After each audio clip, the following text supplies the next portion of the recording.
오늘 또 축복의 자리에 오신 여러분을 진심으로 환영합니다. 아멘. 오늘이 우리 인생의 응답의 시간이 될 줄로 믿습니다. 요한계시록 1장 3절에 보니까 이런 말씀이 있어요. 예언의 말씀을 읽는 자, 듣는 자, 그 말씀을 지키는 자가 복이 있다. 이렇게 말씀하고 있습니다. 이건 하나님이 하신 말씀이거든요. 오늘 말씀을 듣는 이 자리가, 또 말씀을 또 우리가 읽는 이 자리가 최고의 축복의 자리가 된 줄로 믿습니다. 오늘 제목은 사도 바울의 말씀 중에서 가장 중요한 로마서를 우리가 함께 살펴보고 있는데요. 오늘은 두 번째 날입니다. 로마서를 통해서 가장 큰 영향을 받은 사람, 지난주에 우리 살펴봤죠. 지금까지 수많은 사람들이 이 말씀으로 힘을 얻고 변화가 됐는데, 그 중에서 특별하게 지난번 루터를 우리가 살펴본 적도 있습니다. 루터가 종교개혁을 할 때요, 중세교회가 완전히 타락했을 때 그 타락의 내용이 뭐냐? 핵심은 행위였습니다. 그러니까 자꾸 행위를 바르게 하라, 이 말이 틀린 말은 아닌데, 인간은 행위를 바르게 할 힘이 없거든요. 근데 그걸 자꾸 강요를 한 거예요. 그러면 어때요? 그거 할 수 없는 사람들은 죄책감을 느끼겠죠. 그럼 그 죄책감을 놓고 그러면 거기에 상응하는 네가 희생을 하라, 대가를 지불해라, 그러면서 한 것이 면죄부라는 걸 판 겁니다. 넌 죄는 없어지지 않을 거야. 근데 그 죄를 없앨 수 있는 게 있어. 교회에 돈 내. 그러면 내가 그 죄가 없어졌다고 내 사인해 줄게. 이런 식으로 인간의 죄책감을 가지고 돈놀이를 한 거예요. 이게 중세교회의 핵심이었습니다. 그래서 그 돈을 가지고 뭐 했냐? 우리가 잘 알고 있는 로마에 가면 유명한 바티칸 성전이 있어요. 그거를 짓는 재원으로 쓴 거예요. 이거를 그때 당시가 바로 루터가 살았던 시대입니다. 루터가 그거를 보면서 이건 아니자. 어떻게 이럴 수 있냐? 어떻게 죄의 문제를 인간이 행위에 대해서 교회가 함부로 우리가 죄를 용서해 준다 만다를 교황청에서 문서로 어떻게 입증해 줄 수 있겠느냐? 이건 말이 안 된다. 그렇게 생각하고 있는 중에 로마서를 읽다가 큰 충격을 받은 겁니다. 로마서에 뭐라고 나왔냐면, 오직 의인은 믿음으로 살리라. 우리 인간이 죄를 해결받는 것은 어떤 행위를 올바르게 했더니 아니라 바로 믿음으로 되는 것이다. 요 내용, 이것이 바울의 로마서를 쓴 가장 중요한 핵심 내용입니다. 제가 지난주에 얘기했죠. 이게 로마서 전체 핵심입니다. 근데 이거를 루터가 보고서 충격을 받은 거예요.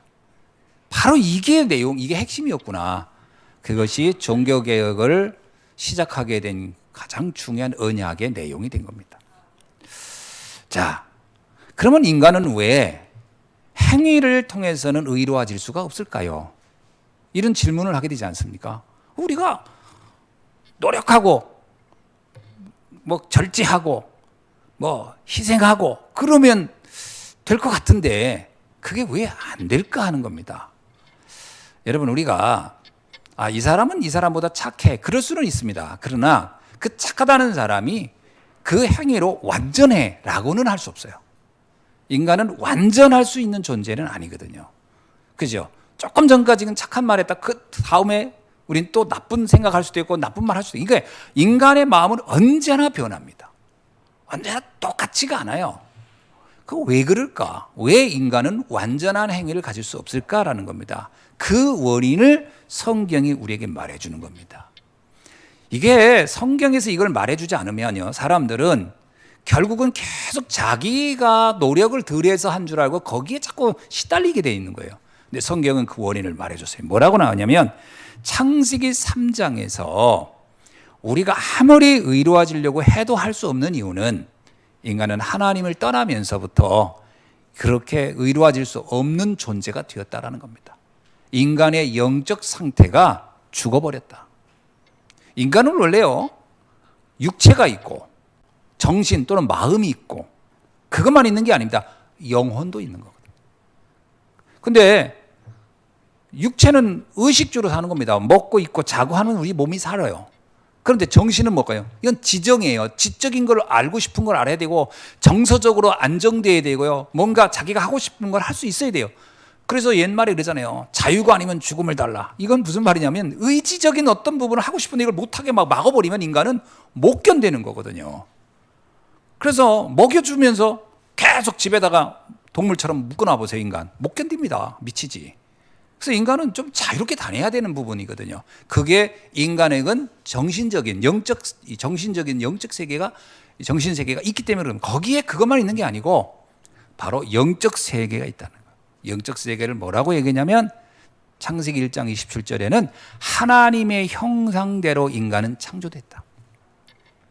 이거는 동물이 아무리 똑똑해도요, 동물에게 하나님의 형상이 있다 이렇게 말할 수 없는 겁니다. 그래서 저는 사실은 그 반려동물을 가지고 사실 애완동물이죠. 근데 그 반려동물이 깨끗이 신분을 격상시켰어요, 사실은. 그저 그냥 애완동물이지. 그냥 내가 이뻐하는 동물인데 이걸 이제 반려동물, 인생의 동반자로 만들. 참 어마어마한 겁니다. 그 개 입장에서는요, 이 동물 입장에서는 정말 신분 상승을 해도 이 정도까지 상승, 인간의 수준에까지 간 거예요, 반려동물. 그런데 제가요, 더 충격이, 저번에 이천 갔다가 오는 애 보니까 반려동물 장례식장. 이야, 나 봤어요. 자, 봤습니다. 반려동물 장례식장 있더라고요. 이야, 진짜 충격이더라고요. 근데 이러세요. 야, 서울역 노숙자가 더 불행하다. 누가 뭐 장례 치료줄 사람도 없는데. 이게요, 사실은 아무리 물론 이쁩니다. 이쁠 수 있어요. 그리고 누가 그러더라고요. 밖에 갔다 오면 아무 말 안 하고 꼬리치는 건 개밖에 없다고. 그래서 내 마음 알아주는 것 같고 위안도 되고 그렇다더라고요. 그건 당연히 그 개의 역할입니다. 그 해줘야 돼요. 그 꼬리 안 치면 그건 주인한테 맞겠죠. 근데 문제는 뭐냐면 그렇다고 하나님의 형상이 있는 건 아니에요. 그렇죠? 하나님의 형상은 인간에게만 있는 거예요. 그 인간은 영적 존재라니까요. 그러면 우리는 누구하고 소통하게 될 수 있느냐? 인간만 하나님과 소통할 수 있다는 거예요. 그게 인간의 가장 존엄한 가치입니다. 그래서 인간 위에 인간 없고 인간 밑에 인간이 없는 거예요. 하나님과의 관계에서 인간은 최고인 겁니다. 이 부분이 어떻게 됐다? 사단에게 속아서 이 부분이 죽었다는 겁니다. 기능이 상실했다고도 표현하고 영적인 어떤 부분이 완전히 마비됐다. 이거 파괴됐다. 이렇게 얘기하죠. 그렇게 되면 어떻게 되느냐? 더 이상 하나님과 함께 할 수 없는 존재, 하나님의 보호와 도움을 받을 수 없는 존재가 됐다. 그래서 인간은 그때부터 방황할 수밖에 없고 죄를 지를 수밖에 없는, 그러니까 하나님과 분리된 것을 원죄라고 합니다. 오리지널 신이라고, 근원적 죄예요. 그 이후로 만들어지는 거면 인간은 만족이 없어진 거예요. 하나님과 함께 할 때 만족한 존재인데 그게 사라지니까 그 다음부터 인간은 방황할 수밖에 없다.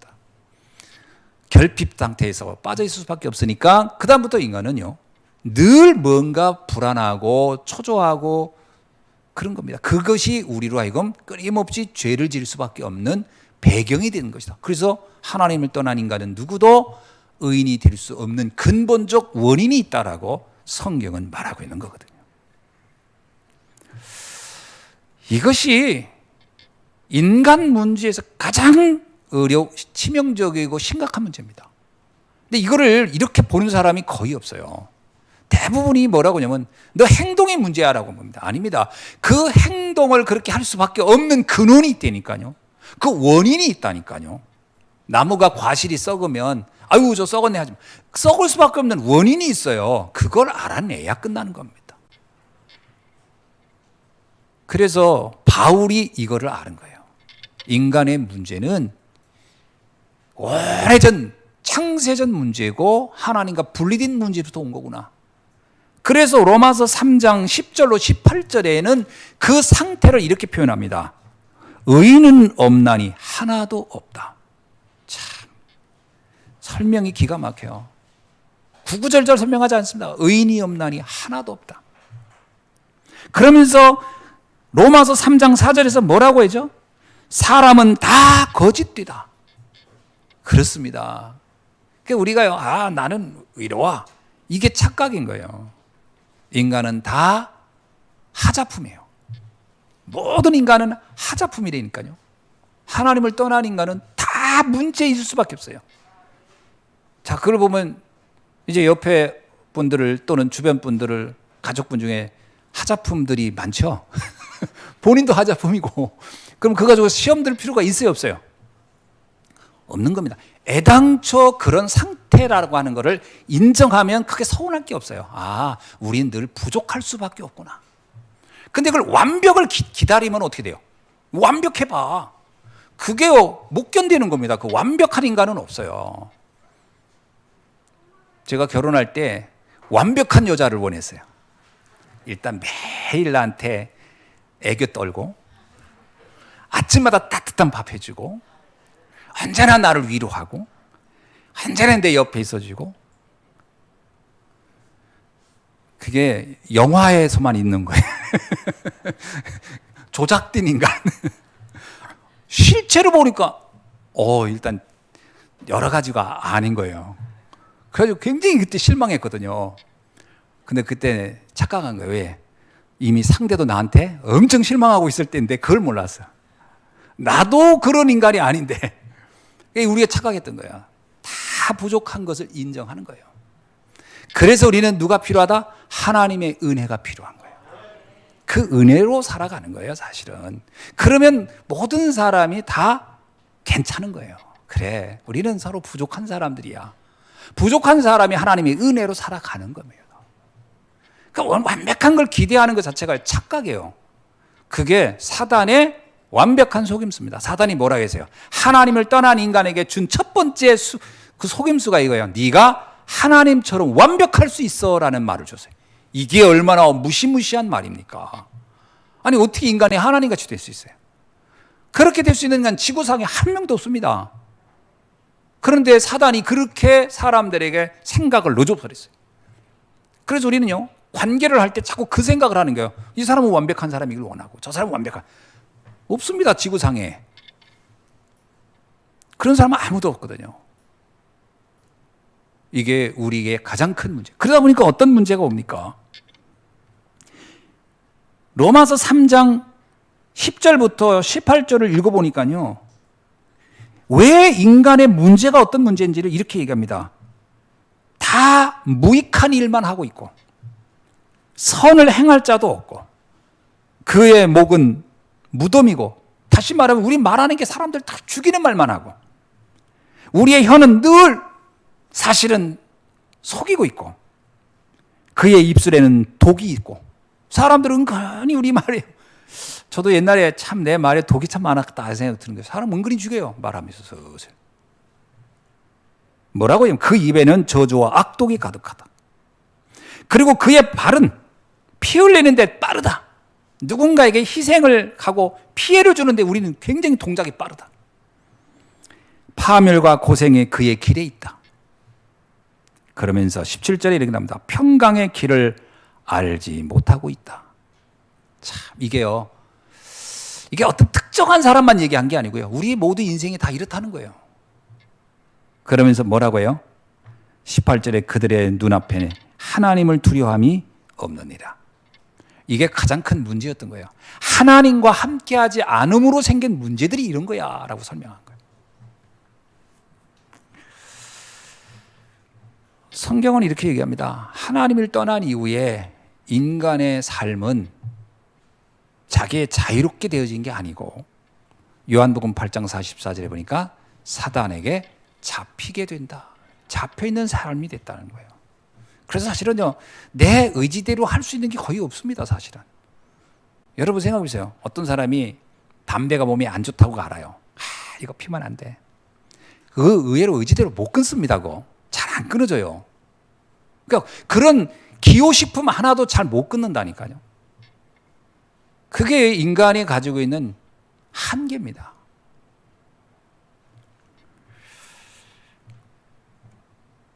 그래서 성경은 뭐라고 하냐면 마귀의 자녀가 된 것이다. 그리고 공중권세 잡은 자에게 잡혀있다. 이렇게 인간의 상태를 말하고 있는 겁니다. 그러면 이 문제를 어떻게 해결할 수 있겠냐는 거예요.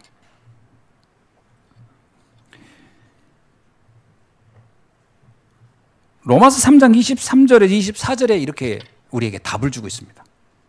모든 사람이 죄를 범하였음에 하나님의 영광에 이르지 못하게 되었다. 그렇죠?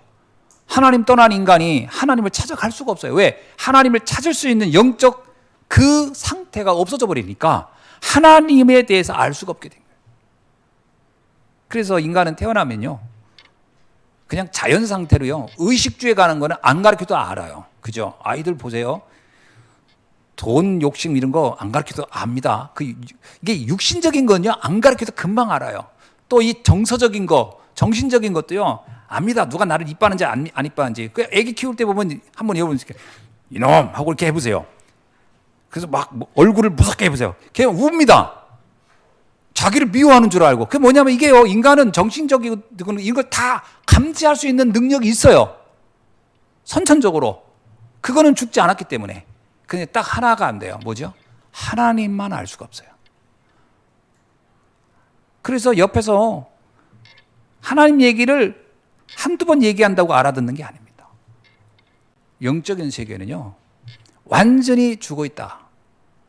그래서 뭐라고 하냐면 하나님의 영광에 이를 수 없게 됐다. 하나님을 만날 수 없는 존재가 되었다.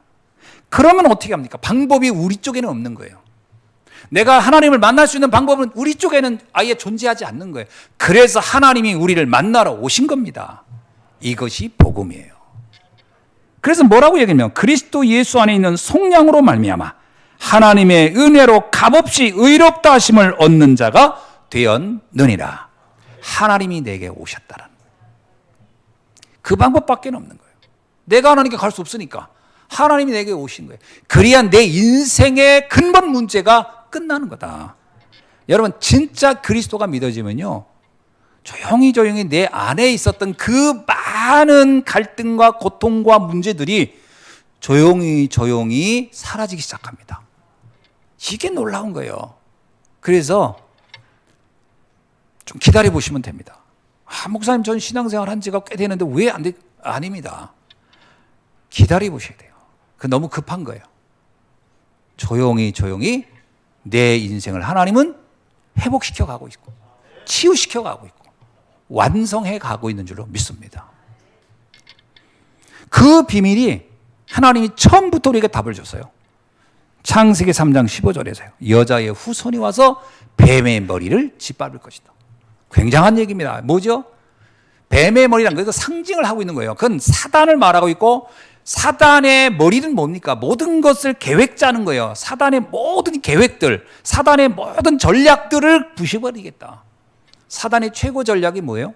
인간을 네 스스로 하나님같이 될 수 있어라는 그 속임수를 본질적으로 없애버리겠다. 인간은 하나님과 함께할 때 가장 행복한 상태. 아멘. 이것을 알게 할 것이다. 우리가 많은 착각 속에 있거든요. 그래서 이 착각을 진짜 많이 합니다. 아까도 얘기했잖아요. 사람에 대한 착각도 많이 해요. 뭔가 완벽한 걸 기대하는 착각. 복음을 알면 알수록요, 뭘 깨닫게 되냐면, 내가 부족하고 우리는 모두 연약하고 하나님의 은혜가 필요하구나를 딱 깨닫게 되는 거예요. 그게 사단의 전략, 사단의 머리를 부시는 일입니다. 복음을 알면 알수록요, 사단이 어떻게 우리 관계를 이간질하고 있고 갈등을 만들고 있고 착각하게 만들고 어떻게 우리에게 상처를 주는지를 발견하게 한다는 거예요. 그게 사단의 머리를 박살내는 것입니다. 그러니까 이게 물리적으로 뱀 머리를 밟았다고 사단이 죽고 하는 건 아니라니까요. 그건 자연 파괴예요. 그건 자연 파괴. 그냥 뱀들도 다 제 살 길이 있으니까 좀 살려주시고 이렇게 해야 돼요. 다. 어떤 사람 뱀 보면 막이라고. 아닙니다. 그냥 뱀입니다. 뱀이 있어야 쥐도 좀 없어지고 그런 거지. 중요한 건 이 사단의 본질, 이 전략을 그리스도만 깬다. 그 얘기는 뭐냐면요, 여러분, 그리스도에 대한 말씀을 계속 듣잖아요. 그러면 우리의 생각의 착각이라는 것이 벗겨져요. 사람에 대한 오해, 어떤 문제에 대한 착각, 이런 것들이 하나하나 없어진다니까요. 그러면서 편안해집니다. 그리고 참 감사해지고요. 가장 귀한 사람을 나에게 만나겠구나. 제가 복음으로 이 착각이 깨지기 전에 우리 집사람들이 서운한 게 참 많았습니다. 근데 이 복음으로 이게 딱 깨지니까 너무 감사한 거예요. 가장 완벽한 사람이 내 옆에 있더라고. 할렐루야. 이런 자리를 통해서 이렇게 또 칭찬도 해주고 너무 진짜 감사하더라니까요. 근데 이게 안 깨지기 전에는요 계속 서운한 것만 보여요. 이거 서운하고 저거 서운하고 이거 부족한 거 같고 저거 부족한 거 같고. 참 그게요 보통 문제가 아닙니다. 그러면요 하루 종일 재미가 없어요. 사는 게 계속 그 생각밖에 안 나니까 얼마나 인생 사는 게 힘들고 고달픈지 몰라요. 이게 딱 깨져야 돼요. 그래서 하나님이 그리스도를 우리에게 보내셨다는 거예요. 할렐루야. 그렇죠? 정말 여러분 복음 알고 나면 자유로워지지 않습니까? 그 진리를 알지니 진리가 너를 자유케 하리라. 저는 이 말이 딱 끊을려 깨졌어요. 저 백석대 가면 거기 쓰여 있거든요. 진리를 알지니 진리가 너를 자유케. 그걸 학문으로 생각하고 돼요. 무슨 공부를 많이 해서 진리를 알면 자유로워. 아닙니다. 공부 열심히 해보세요. 더 복잡해지고 더 갈등이 많아져요. 알수록 사람은 알수록 뭔가 더 복잡해져요. 복음을 알면 자유로워져요.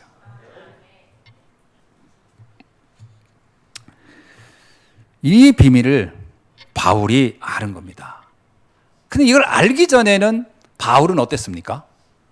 자기 똑똑한 줄 알고 그거로 막 세상 살면 다 되는 줄 알았거든. 이게 바울의 생각이었어요. 그래서 오늘 본문에 로마서 시작이 뭐라고 하냐면 이렇게 나옵니다. 16절에 그러니까 내가 복음을 부끄러워하지 아니하노니. 그 말은 무슨 말이에요? 과거에는 내가 복음이 부끄러웠다라는 거예요. 아니 뭘 예수를 믿기는 이런 게 너무 하찮아 보이고 우스워 보였다라는 거예요. 그리고 또 하나 로마인 중에는요 이 바울이 이 말을 왜 썼을까요? 로마인 중에는요 복음을 아주 부끄럽게 생각하는 사람들이 있었다는 거예요. 그들에게 편지를 보내는 거예요. 여러분 복음을 안다고 부끄러운 게 아닙니다. 지금 그 얘기를 하는 거거든요. 영적인 세계를 모르면 이 복음이란 말을 들으면 그냥 웃어 보이는 거예요. 왜 복음을 부끄러워했을까요? 이유가 있었어요. 첫째, 복음을 부끄러운 이유는요. 복음보다 세상 문화가 더 좋아 보였기 때문에. 특히 로마인들의 입장에서는요. 로마라는 나라가 그 시대 최고의 문화를 누리고 있었잖아요. 근데 거기에 기독교인들이 살고 있었는데 가만히 보니까 로마의 그 삶이 더 화려해 보이고 더 멋져. 근데 우리는 정말 가진 것도 없는데 예수 믿고 있는데 괜히 이것도 초라해 보이고 부끄러워 보이는 거라. 왜 그랬을까요? 복음이 갖는 그 비밀을 못 봐서 모르니까. 자꾸 세상 껍데기 보고서 이제 부러워보고 대단해 보인 거지. 그래서 구원받은 성도들도 잘못하면요. 내가 구원받았다는 게 별스럽지 않게 여겨질 수 있어요. 세상 봐. 불신자들 봐. 막 좋은 대학 나오고 좋은 직장 다니고 좋은 집에 살고 이야 대단하다. 이러고 이제 나를 보니까 되게 한찮아 보였는데 근데 이거 뭐냐 내가 하나님 자녀라는데 도대체 하나님 자녀라 뭐 돈이 있긴 하나 하나님 자녀 달라진 게 뭐가 있지? 이러고서 내가 하나님을 믿는다는 게 내가 그리스도 안에 있다는 게 너무 부끄러울 수 있다라는 거예요. 이게 보통 착각이 아닙니다. 이 착각에 빠져 있으면요 신앙생활 자체가 정말 재미없어요. 교회 나오는 게 무슨 재미로 나오겠어요?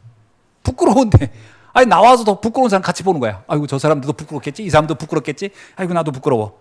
무슨 재미로 신앙생활을 할 수 있겠어요? 예수님께서도요 이런 착각을 할 수 있음을 알고 이렇게 얘기하셨어요.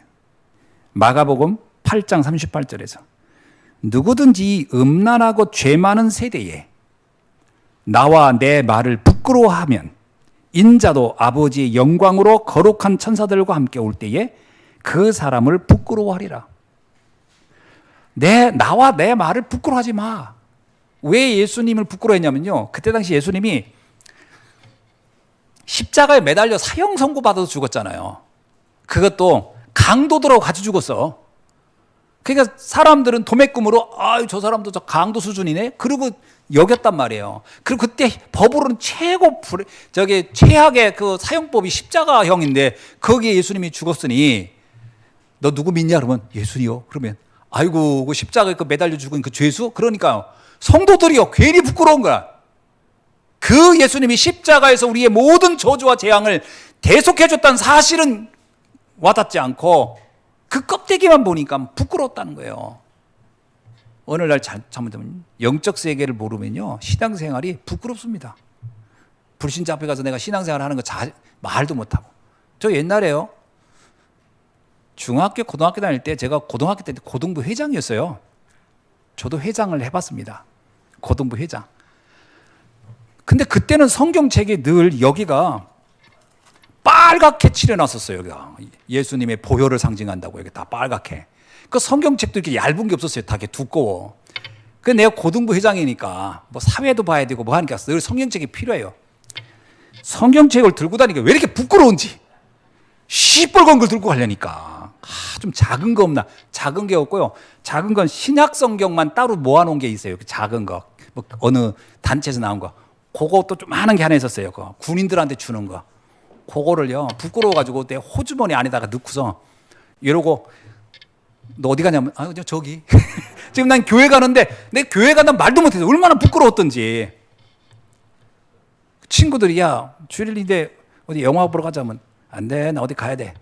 어딘데? 그냥 있어. 그런데 교회 간다면 말을 못해. 왜? 부끄러워가지고. 왜 그랬을까요? 복음의 능력을 전혀 모르니까. 그때 그 친구들은 내가 복음의 능력을 알았으면 설명했을 텐데. 너희들 지금 극장 가는 게 문제가 아니야. 네 인생에. 복음을 알아야 돼. 그리고 나와. 그리고 내가 얘기했을 텐데. 그때 그걸 할 줄 몰라가지고. 또 하나 왜 부끄러워했냐면요. 그 시대 로마의 철학이 대단했거든요. 학문이. 로마의 철학이라는 것은 헬라 철학을 전부 다 집대성한 상태이기 때문에 그 사람들은요, 여러분 아시죠? 소피스트들. 말로 했던 사람들을 막 그 설득하는 데는 대가들이 많았거든요. 이러한 철학들이 정리된 것이 그때의 로마의 학문이었습니다. 그러니까 로마인들하고 얘기를 하면요, 그 사람들의 논리에 기독교인들이 당해낼 수가 없었어요. 왜? 다 세상적인 거 가지고 설명하면 다 그럴듯하거든요. 그러니까 우리가 알고 있는 예수님을 설명하려니까 예수는 십자가에 죽으셨고 십자가에서 우리의 죄를 대속했고 너무 단순한 얘기잖아요. 그러니까 이게 말빨이에서 밀려. 그러니까 어떻게 하냐. 그 헬라 철학, 로마 철학으로 무장된 사람을 만나면요. 내가 할 말이 없어. 그러니까 기독교인들이 굉장히 부끄러워했다고. 나는 참 무지한가? 여러분, 고린도전서 1장 18절에서 바울이 이렇게 얘기합니다. 뭐냐면 십자가의 도가 멸망하는 자들에게 미련한 것이요. 십자가의 도를 설명할 때요. 구원 못 받고 저주받을 사람들일 때는 그건 아주 미련한 일이에요.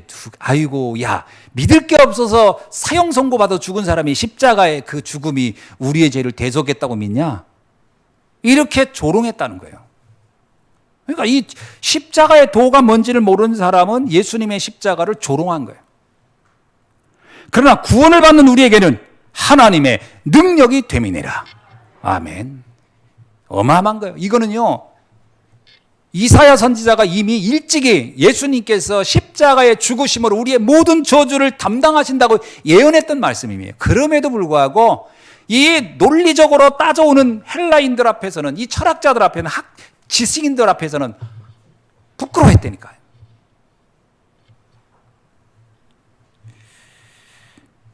고린도전서 1장 21절에도 이렇게 얘기합니다. 하나님의 지혜에 있어서는 이 세상이 자기 지혜로 하나님을 알지 못하니 하나님께서 전도에 미련한 것으로 믿는 자들을 구원하시기를 기뻐하셨도다. 예수 믿어 구원받아야 돼. 이게요, 언뜻 들으면 되게 미련한 얘기라는 거예요. 못 알아듣고 말도 안 되는 얘기예요. 헬라의 그 철학 공부한 사람들이 들을 때는 웃기는 얘기예요. 그런데 이것이 어떻다? 이것이 구원을 주시는 하나님의 지혜가 되느니라. 결국은 복음의 능력을 모르면은요, 복음이 부끄러워지는 겁니다. 저는 렘넌트들이 과연 친구들한테 나는 정말 예수 믿는 하나님의 자녀야, 이런 말을 당당히 할 수 있을까? 전 잘 못할 것 같아요. 하는 친구도 있겠지만. 왜냐? 내가 받은 이 구원의 능력이 어떤 것인지가 명확하지 않으면요, 말 못합니다. 결국은 말은 아니죠. 부끄럽게 여기고 있는 거예요, 자기 자신이. 누군가, 야, 너 교회 다닌다며? 아니, 그냥 엄마 때문에 마지못해 가는 거야. 아이, 나 그냥 잘 몰라. 거의 이런 식으로 설명할런지도 몰라요. 심각한 문제입니다, 이거. 당당하게 설명을 못해요. 인간은 영적 문제를 가지고 있어. 하나님의 형상을 지닌 인간이 하나님 떠난 이후에 다 죽었어. 너의 영도 죽은 거야. 그리스도를 아니면 넌 살 수가 없어. 내가 오늘 그 설명을 해줄게. 이렇게 설명을 할 수 있어야 되는데 부끄러워요. 아주 부끄러워해. 요즘 애들 속된 말로 하면 쪽팔려 해. 이게 보통 문제가 아니라니까. 그러니까 영적으로 내가 살아날 수가 없는 거예요. 그러니까 불신자 보면 계속 부럽고, 불신자 보면 막 대단해 보이고. 그러니까 그들이 뭔가 좀 됐다 그러면 막 나는 너무 초라해 보이고. 어떻게 이 세상을 살리고 정복할 수 있겠습니까?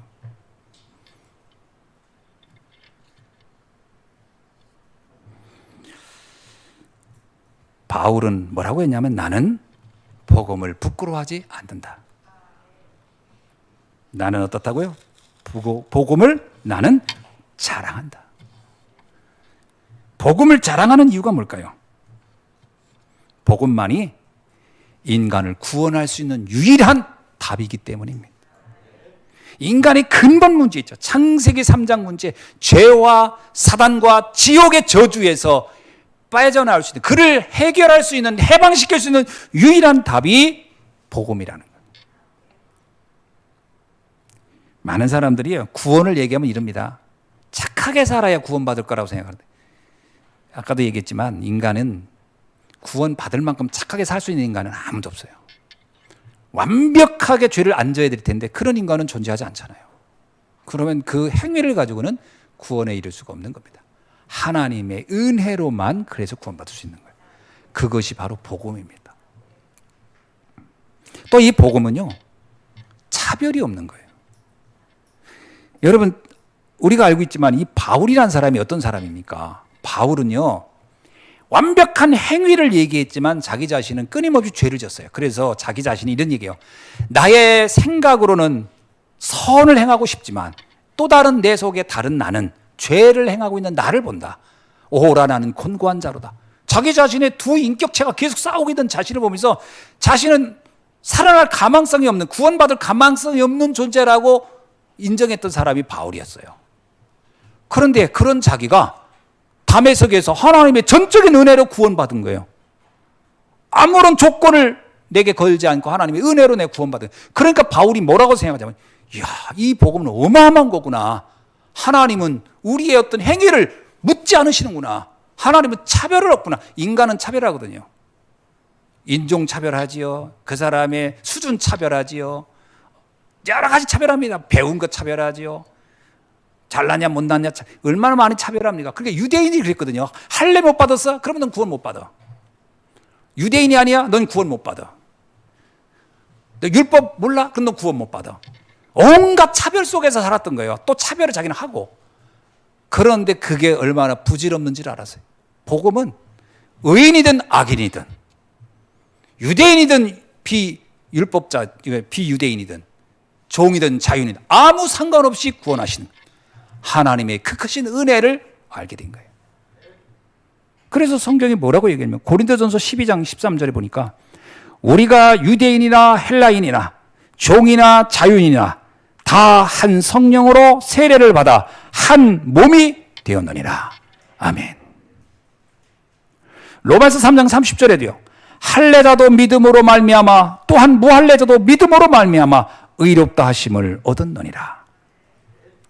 하나님의 사랑은 차별이 없다는 거예요. 내가 어떻게 살았냐? 주님은 묻지 않습니다. 믿는 그 순간 모든 허물과 죄를 용서해 주신다는 거예요. 이거보다 어마어마한 축복은 없는 거예요. 세상 모든 사람들은요, 모든 허물을 끝까지 기억합니다. 그래가지고 그거 가지고 계속 따져요. 근데 주님은 아무것도 묻지 아니하게 하신다. 그의 복음이 얼마나 대단한 것이냐. 어마어마한 은혜를 내가 입었다. 이 복음은 너무너무 자랑스러운 것이다. 또한 우리에게 다 다른 걸 묻지 않으세요. 다른 행위를 기대하지 않아요. 우리는 어떤 행위를 잘해야 아닙니다. 하나님은 믿기만 하면 그 믿음으로 우리를 구원하신다고 약속하셨어요. 디모데전서 1장 13절로 15절에 보니까 바울이 자기 인생을 이렇게 얘기합니다. 내가 전에는 비방자요, 박해자요, 폭행자였다. 도리어 나는 국류를 입은 것은 내가 믿지 아니할 때에 국류를 입었다. 자기 인생을 그렇게 말하는 거예요. 나는 정말 난 나쁜 놈이었다는 거예요. 비방자요, 맨날 예수 욕하고 다녔지. 박해자, 예수 믿으면 가만 안 뒀어. 거기다 폭행자요, 예수 믿으면 막 때리고 막 돌 던지고 막. 그렇게 나는 아주 악한 짓만 하고 있어. 그래서 나중에 뭐라고 표현하냐면요, 15절에 나는 죄인 중에 나는 괴수였다. 죄인의 왕이었다는 거예요. 하도 못된 짓은 내가 다 했다는 거예요. 그런데 하나님이 나를 아무런 내가 어떤 올바른 행위, 내가 어떤 올바른 무언가를 했을 때가 아니라 내가 죄인이었을 때 하나님의 은혜로 나를 구원해 주셨다. 그래서 로마서 5장 8절에 이렇게 말씀하고 있는 겁니다. 우리가 아직 죄인 되었을 때에 그리스도께서 우리를 위하여 죽으심으로 하나님께서 우리에 대한 자기의 사랑을 확증하셨느니라. 이 어마어마한 복음을 바울은 자랑하지 않을 수 없다는 거예요. 할렐루야. 저는 진짜 제가 이 복음을 아는 날로부터 저는 하나님께 개인적인 작은 결단 하나 했어요. 주님, 전 평생 그리스도만 증거하겠습니다. 너무 좋은 거예요. 이 복음을 알고 나니까 너무 행복한 거예요. 나는 평생 그리스도만 증거하겠습니다. 그래서 오늘 또 그리스도만 얘기하고 있는 거예요. 왜냐? 이게 다예요, 사실은. 그러니까 바울이 무슨 마음을 갖냐면요, 오늘 15절에 그러므로 나는 할 수 있는 대로 로마에 있는 너희에게 복음을 전하기를 원하노라. 이 복음이 너무 좋으니까 말하고 싶은 거예요. 여러분, 누가 전도하는 줄 아세요? 너무 좋으면 말하게 돼 있습니다. 그렇죠? 내가 뭔가를 하나 샀는데 너무 좋아. 그러면 말합니다. 이거 한번 사보라고. 왜? 좋으니까 말하는 거예요. 아니, 샀는데 별게 아니야. 말 안 합니다. 바울은 알아서요. 복음이 얼마나 내게 좋은 건지, 이게 얼마나 자랑스러운 것인지. 그러니까 그럼 뭐라고 해요? 난 할 수만 있으면 로마에서 이 복음을 전하기를 원하노라. 그래서 전도는요, 어떤 사람에게 무지하게 어렵고 어떤 사람에게 무지하게 쉬운 겁니다. 누구에게 어려울까요? 자랑으로 여기지 않는 사람은 복음은 죽어도 말 못해요. 왜? 아니, 내가 복음이 부끄러운데 어떻게 말합니까? 여러분, 복음 생각할 때 그냥 별게 아니야. 그런 사람은 절대 전도 못합니다. 그런데 이 복음이 너무 자랑스러워, 너무 감사해. 그 사람은 말하지 말라고 해도요, 막 말하고 다닙니다. 바울이 전도가 누가 시켜서 한 겁니까? 아니에요. 너무 이게 자랑스러우니까 복음을 전한 거예요. 그래서 15절에 할 수만 있으면 난 로마에 복음을 전하고 싶다.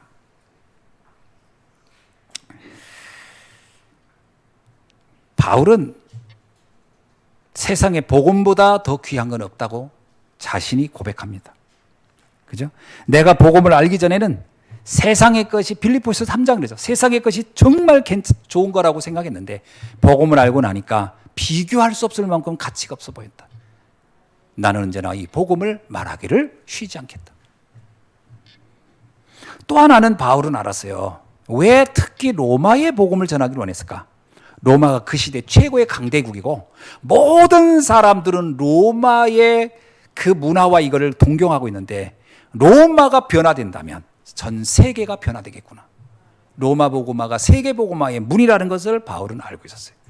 또 하나는 그렇게 대단하다고 여겼던 로마가 사실은 그들은 이미 복음 없어서 방황하고 있었다. 왜 로마인들이 매일 그 죄수들을 죽음에 같은 그 경쟁시키고 그 게임을 시킨지 아십니까? 그들이 삶이 재미가 없었거든요.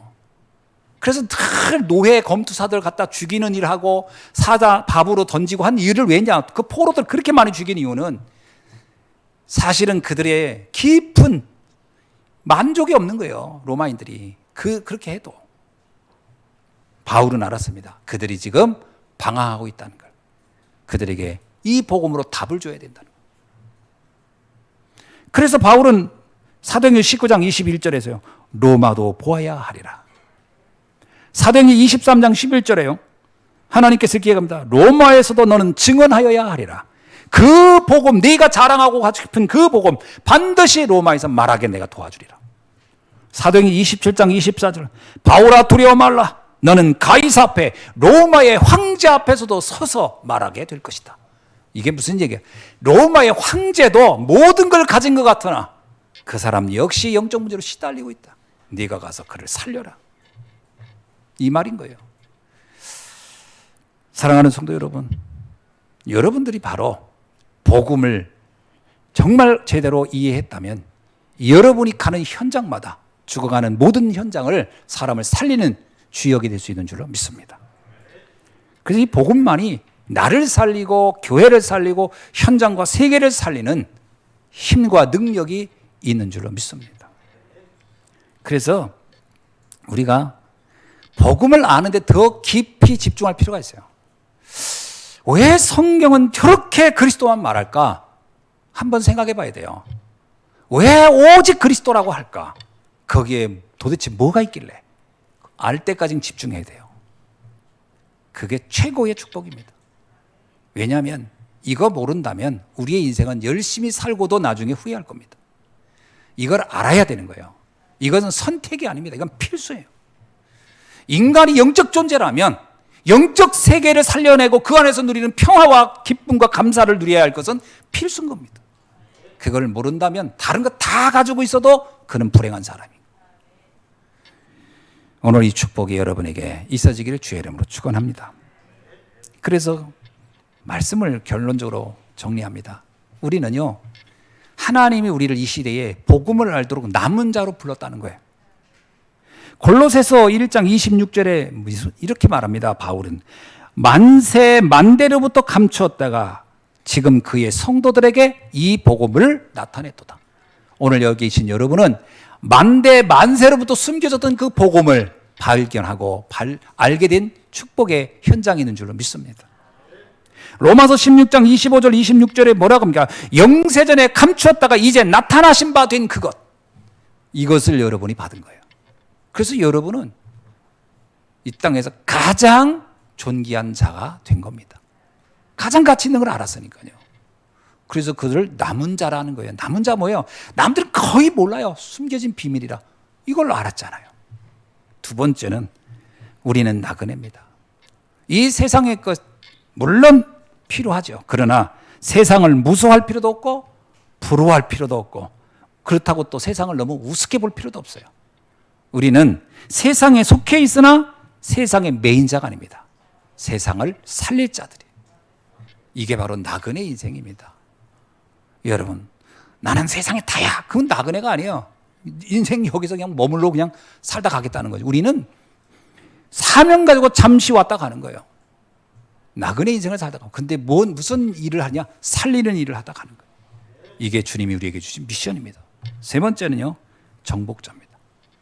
많은 사람들은 창세기 3장 이후에 사단이 준 이 틀린 메시지에 다 잡혀 있어요. 그들을 살려내야 됩니다. 그러려면 어떻게 돼요? 사단의 전략을 정복할 수 있는 비밀을 주님은 우리에게 주신 거예요. 여러분이야말로 이 시대를 살려낼 수 있는, 사단을 정복할 수 있는 최고의 사명자로 주님은 우리를 세우신 줄로 믿습니다. 그래서 우리가 영적인 의사요, 영적인 파수꾼이요, 영적인 대사의 사명을 감당하는 거예요. 그래서 금년 한 해 우리에게 주신 미션 중에 하나가 제자라는 제목입니다. 이 복음을 아는 사람을 제자라고 하는 거거든요. 그래서 제자가 되고 제자를 찾는 70인 제자가 뭡니까? 특별한 사람이란 뜻이에요. 하나님이 아주 스페셜하게 준비한 제자라는 뜻이잖아요. 70인 제자의 축복 속에 들어가고 또 그 제자를 찾는 응답을 누리기를 주님의 이름으로 축원합니다. 기도하겠습니다. 하나님 감사합니다. 오늘 주신 말씀을 다시 한번 깊이 묵상하면서 복음이 얼마나 자랑스러운 것인지 우리 자신이 복음의 가치를 발견하고 복음을 증거하고자 했던 바울 같은 마음으로 할 수만 있다면 나를 아는 모든 이들에게 이 복음을 전한 일에 쓰임받는 이 시대의 남은 자여 나그네여 정복자의 삶을 살다 갈 수 있도록 축복하여 주옵소서. 예수 그리스도의 이름으로 기도하옵나이다. 아멘.